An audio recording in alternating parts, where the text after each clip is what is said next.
प्यारे भक्तों, आज यानी रविवार का दिन भगवान काल भैरव जी का दिन माना गया है। आज के दिन भगवान काल भैरव जी की पूजा अर्चना और काल भैरव जी के मंत्रों का जाप या श्रवण विशेष फलदायी होता है। आज हम आपको भगवान काल भैरव जी का जो मंत्र बताने वाले हैं, यह मंत्र तत्काल फल प्रदान करता है। ऐसी मान्यता है कि कलयुग में हनुमान जी के बाद काल भैरव जी ही ऐसे देवता हैं जो बहुत जल्दी प्रसन्न होते हैं और तत्काल फल प्रदान करते हैं। भगवान काल भैरव जी को काशी का कोतवाल भी कहा जाता है, क्योंकि भगवान काल भैरव जी का जन्म माँ के गर्भ से नहीं हुआ था। एक बार अंधकासुर नाम का दैत्य अपने घमंड में चूर होकर बाबा भोलेनाथ को परेशान कर रहा था। तब बाबा भोलेनाथ के रुधिर से काल भैरव का जन्म हुआ था।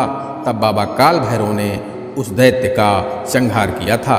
ऐसी मान्यता है कि भगवान काल भैरव के दर्शन के बिना किसी भी शक्तिपीठ व ज्योतिर्लिंग के दर्शन अधूरे माने जाते हैं। जब तक काल भैरव के दर्शन न किए जाएं, फिर चाहे वह ज्योतिर्लिंग महाकाल के दर्शन हो या शक्तिपीठ माँ कामाख्या देवी के दर्शन हो, यानी काल भैरव की पूजा अर्चना के बिना किसी भी शक्तिपीठ व ज्योतिर्लिंग की पूजा अर्चना अधूरी मानी जाती है।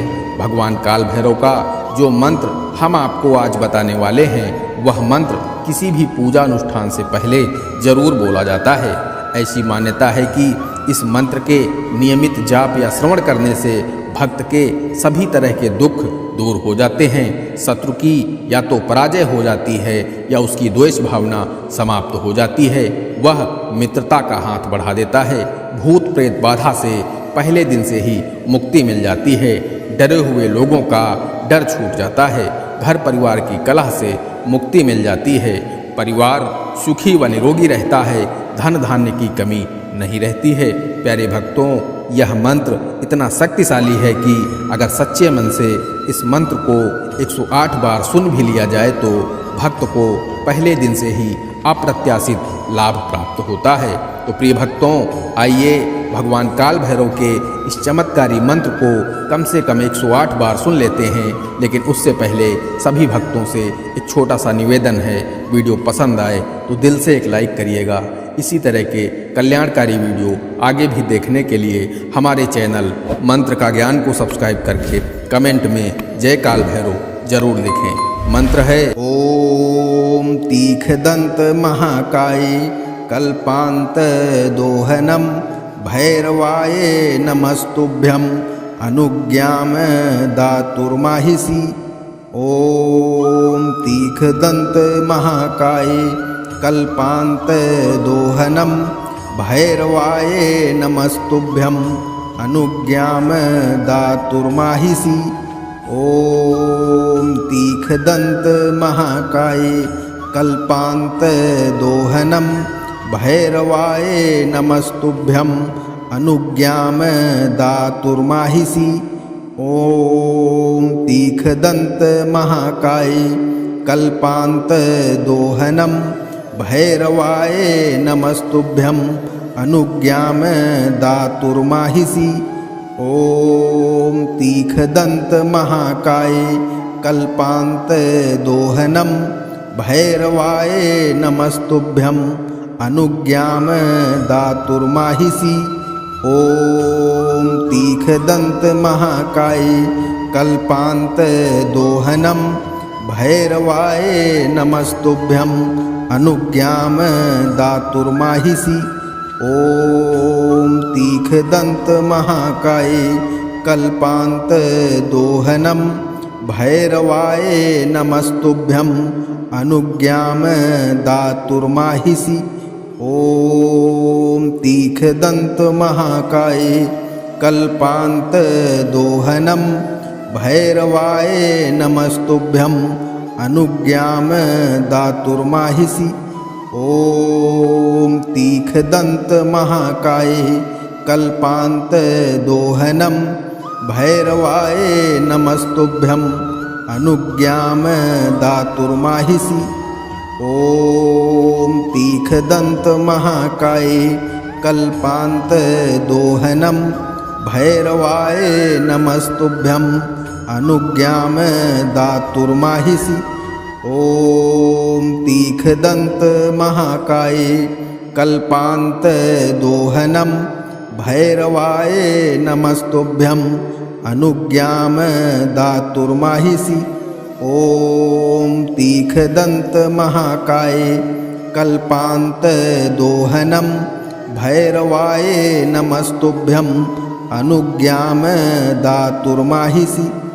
ॐ तीखदन्तमहाकाय कल्पान्तदोहनं भैरवाय नमस्तुभ्यं अनुज्ञां दातुर्माहिषि। ॐ तीखदन्तमहाकाय कल्पान्तदोहनं भैरवाय नमस्तुभ्यं अनुज्ञां दातुर्माहिषि। ॐ तीखदन्तमहाकाय कल्पान्तदोहनं भैरवाय नमस्तुभ्यं अनुज्ञां दातुर्माहिषि।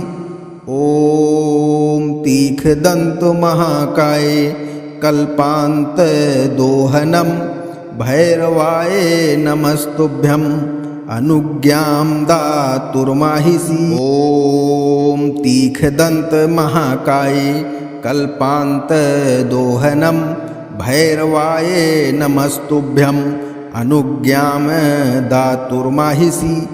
ॐ तीखदन्तमहाकाय कल्पान्तदोहनं भैरवाय नमस्तुभ्यं अनुज्ञां दातुर्माहिषि। ॐ तीखदन्तमहाकाय कल्पान्तदोहनं भैरवाय नमस्तुभ्यं अनुज्ञां दातुर्माहिषि। ॐ तीखदन्तमहाकाय कल्पान्तदोहनं भैरवाय नमस्तुभ्यं अनुज्ञां दातुर्माहिषि। ॐ तीखदन्तमहाकाय कल्पान्तदोहनं भैरवाय नमस्तुभ्यं अनुज्ञां दातुर्माहिषि। ॐ तीखदन्तमहाकाय कल्पान्तदोहनं भैरवाय नमस्तुभ्यं अनुज्ञां दातुर्माहिषि। ॐ तीखदन्तमहाकाय कल्पान्तदोहनं भैरवाय नमस्तुभ्यं अनुज्ञां दातुर्माहिषि। ॐ तीखदन्तमहाकाय कल्पान्तदोहनं भैरवाय नमस्तुभ्यं अनुज्ञां दातुर्माहिषि। ॐ तीखदन्तमहाकाय कल्पान्तदोहनं भैरवाय नमस्तुभ्यं अनुज्ञां दातुर्माहिषि। ॐ तीखदन्तमहाकाय कल्पान्तदोहनं भैरवाय नमस्तुभ्यं अनुज्ञां दातुर्माहिषि। ॐ तीखदन्तमहाकाय कल्पान्तदोहनं भैरवाय नमस्तुभ्यं अनुज्ञां दातुर्माहिषि। ॐ तीखदन्तमहाकाय कल्पान्तदोहनं भैरवाय नमस्तुभ्यं अनुज्ञां दातुर्माहिषि। ॐ तीखदन्तमहाकाय कल्पान्तदोहनं भैरवाय नमस्तुभ्यं अनुज्ञां दातुर्माहिषि। ॐ तीखदन्तमहाकाय कल्पान्तदोहनं भैरवाय नमस्तुभ्यं अनुज्ञां दातुर्माहिषि। ॐ तीखदन्तमहाकाय कल्पान्तदोहनं भैरवाय नमस्तुभ्यं अनुज्ञां दातुर्माहिषि। ॐ तीखदन्तमहाकाय कल्पान्तदोहनं भैरवाय नमस्तुभ्यं अनुज्ञां दातुर्माहिषि। ॐ तीखदन्तमहाकाय कल्पान्तदोहनं भैरवाय नमस्तुभ्यं अनुज्ञां दातुर्माहिषि। ॐ तीखदन्त महाकाय कल्पान्तदोहनं भैरवाय नमस्तुभ्यं अनुज्ञां दातुर्माहिषि। ॐ तीखदन्त महाकाय कल्पान्तदोहनं भैरवाय नमस्तुभ्यं अनुज्ञां दातुर्माहिषि। ॐ तीखदन्त महाकाय कल्पान्तदोहनं भैरवाय नमस्तुभ्यं अनुज्ञां दातुर्माहिषि। ॐ तीखदन्त महाकाय कल्पान्तदोहनं भैरवाय नमस्तुभ्यं अनुज्ञां दातुर्माहिषि। ॐ तीखदन्त महाकाय कल्पान्तदोहनं भैरवाय नमस्तुभ्यं अनुज्ञां दातुर्माहिषि। ॐ तीखदन्त महाकाय कल्पान्तदोहनं भैरवाय नमस्तुभ्यं अनुज्ञां दातुर्माहिषि। ॐ तीखदन्त महाकाय कल्पान्तदोहनं भैरवाय नमस्तुभ्यं अनुज्ञां दातुर्माहिषि। ॐ तीखदन्त महाकाय कल्पान्तदोहनं भैरवाय नमस्तुभ्यं अनुज्ञां दातुर्माहिषि। ॐ तीखदन्त महाकाय कल्पान्तदोहनं भैरवाय नमस्तुभ्यं अनुज्ञां दातुर्माहिषि। ॐ तीखदन्त महाकाय कल्पान्तदोहनं भैरवाय नमस्तुभ्यं अनुज्ञां दातुर्माहिषि। ॐ तीखदन्त महाकाय कल्पान्तदोहनं भैरवाय नमस्तुभ्यं अनुज्ञां दातुर्माहिषि।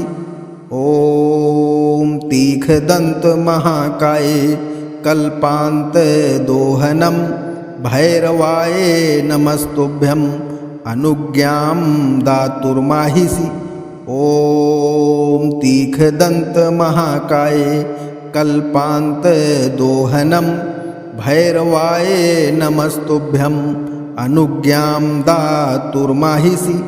ॐ तीखदन्त महाकाय कल्पान्तदोहनं भैरवाय नमस्तुभ्यं अनुज्ञां दातुर्माहिषि।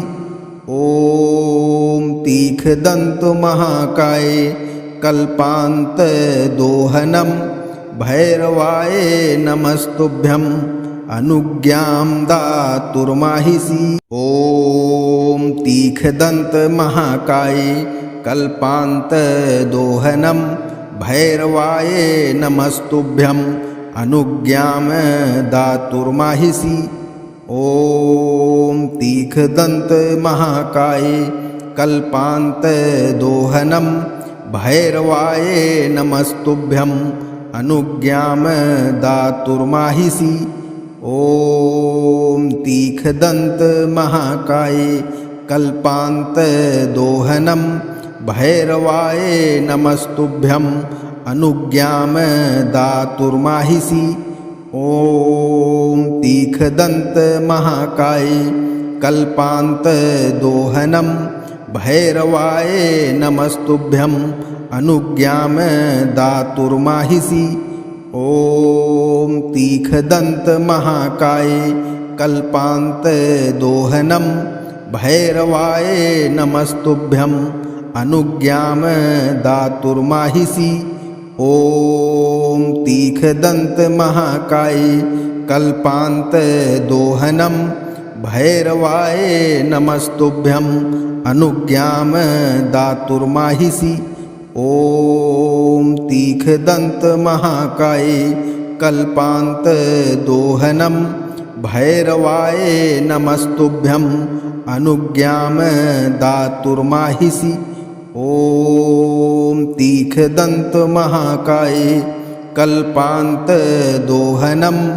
भैरवाय नमस्तुभ्यं अनुज्ञां दातुर्माहिषि। ॐ तीखदन्तमहाकाय कल्पान्तदोहनं भैरवाय नमस्तुभ्यं अनुज्ञां दातुर्माहिषि। ॐ तीखदन्तमहाकाय कल्पान्तदोहनं भैरवाय नमस्तुभ्यं अनुज्ञां दातुर्माहिषि। ॐ तीखदन्तमहाकाय कल्पान्तदोहनं भैरवाय नमस्तुभ्यं अनुज्ञां दातुर्माहिषि। ॐ तीखदन्तमहाकाय कल्पान्तदोहनं भैरवाय नमस्तुभ्यं अनुज्ञां दातुर्माहिषि। ॐ तीखदन्तमहाकाय कल्पान्तदोहनं भैरवाय नमस्तुभ्यं अनुज्ञां दातुर्माहिषि। ॐ तीखदन्तमहाकाय कल्पान्तदोहनं भैरवाय नमस्तुभ्यं अनुज्ञां दातुर्माहिषि। ॐ तीखदन्तमहाकाय कल्पान्तदोहनं भैरवाय नमस्तुभ्यं अनुज्ञां दातुर्माहिषि। ॐ तीखदन्तमहाकाय कल्पान्तदोहनं भैरवाय नमस्तुभ्यं अनुज्ञां दातुर्माहिषि। ॐ तीखदन्तमहाकाय कल्पान्तदोहनं भैरवाय नमस्तुभ्यं अनुज्ञां दातुर्माहिषि। ॐ तीखदन्तमहाकाय कल्पान्तदोहनं भैरवाय नमस्तुभ्यं अनुज्ञां दातुर्माहिषि।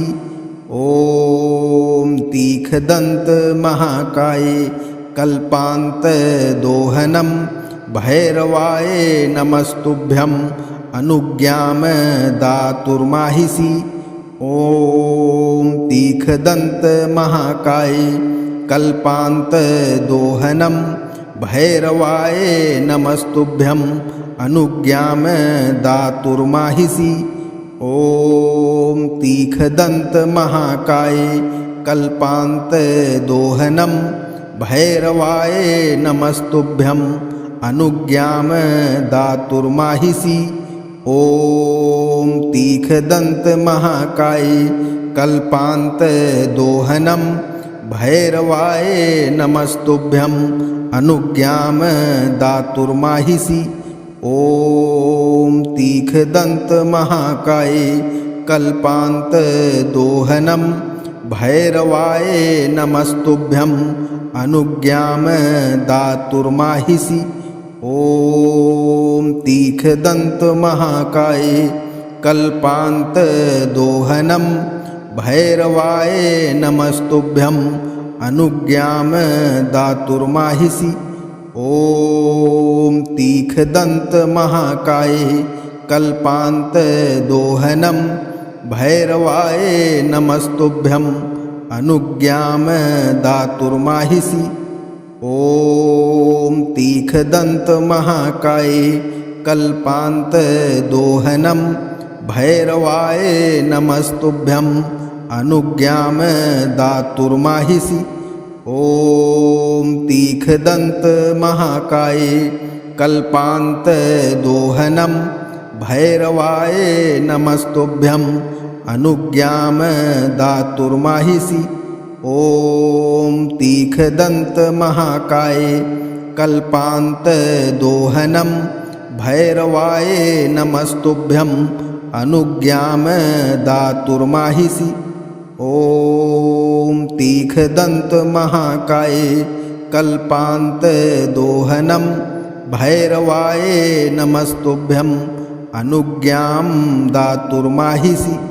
ॐ तीखदन्तमहाकाय कल्पान्तदोहनं भैरवाय नमस्तुभ्यं अनुज्ञां दातुर्माहिषि। ॐ तीखदन्तमहाकाय कल्पान्तदोहनं भैरवाय नमस्तुभ्यं अनुज्ञां दातुर्माहिषि।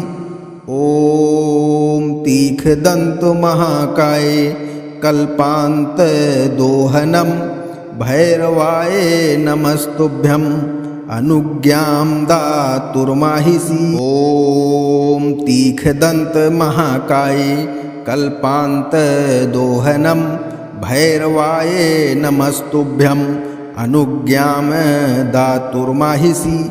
ॐ तीखदन्तमहाकाय कल्पान्तदोहनं भैरवाय नमस्तुभ्यं अनुज्ञां दातुर्माहिषि। ॐ तीखदन्तमहाकाय कल्पान्तदोहनं भैरवाय नमस्तुभ्यं अनुज्ञां दातुर्माहिषि। ॐ तीखदन्तमहाकाय कल्पान्तदोहनं भैरवाय नमस्तुभ्यं अनुज्ञां दातुर्माहिषि। ॐ तीखदन्तमहाकाय कल्पान्तदोहनं भैरवाय नमस्तुभ्यं अनुज्ञां दातुर्माहिषि। ॐ तीखदन्तमहाकाय कल्पान्तदोहनं भैरवाय नमस्तुभ्यं अनुज्ञां दातुर्माहिषि। ॐ तीखदन्तमहाकाय कल्पान्तदोहनं भैरवाय नमस्तुभ्यं अनुज्ञां दातुर्माहिषि। ॐ तीखदन्तमहाकाय कल्पान्तदोहनं भैरवाय नमस्तुभ्यं अनुज्ञां दातुर्माहिषि।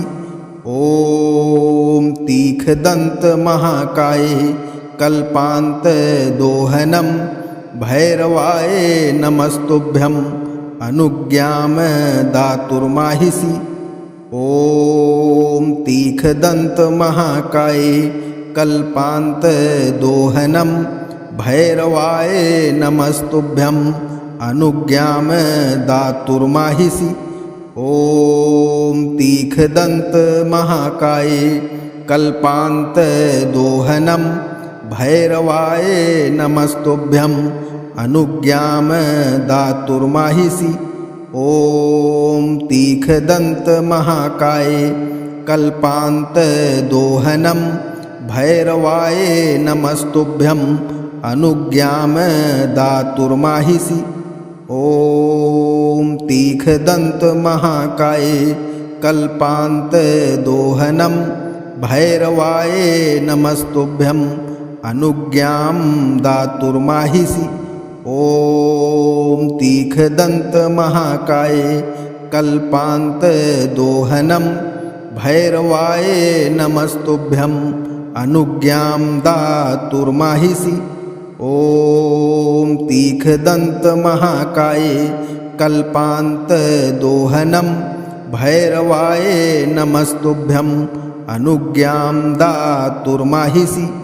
ॐ तीखदन्तमहाकाय कल्पान्तदोहनं भैरवाय नमस्तुभ्यं अनुज्ञां दातुर्माहिषि। ॐ तीखदन्तमहाकाय कल्पान्तदोहनं भैरवाय नमस्तुभ्यं अनुज्ञां दातुर्माहिषि।